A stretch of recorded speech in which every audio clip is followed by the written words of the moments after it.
తమ్ముడా, నీ ఉద్యోగ స్థలంలో నీ ప్రవర్తన పరిమళాన్ని వెదజల్లేటట్లుగా ఉందా?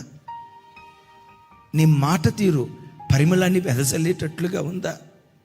నిన్ను చూసి క్రీస్తు లాంటి నడకయ్యా వెళ్ళదే, క్రీస్తు లాంటి మాట తీరయ్యా వెళ్ళదే.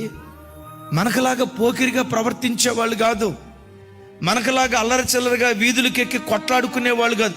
చూడండి వాళ్ళ డీసెన్సీ, చూడండి వాళ్ళ డిసిప్లైన్, చూడండి వాళ్ళ ఓర్పు, చూడండి వాళ్ళ మాదిరికరమైన ప్రవర్తనని. నీ ప్రవర్తన పరిమళాన్ని వెదజల్లేటట్లుగా ఉందా, దుర్గంధాన్ని వెదజల్లేటట్లుగా ఉందా?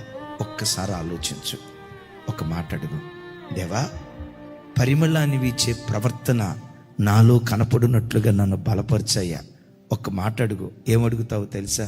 ఈ భూమి మీద బ్రతికిన కాలమంతా నీలాగా నేను బ్రతకాలేసయ్యా, నీలాగా నేను జీవించాలేసయ్యా. ప్రజలు నాలో నిన్ను చూసే కృప దయచేయ్యా. కావాలి క్రీస్తుకి. ప్రవర్తనలో పరిమళాన్ని వెదజల్లే క్రైస్తవులు క్రీస్తుకు కావాలి.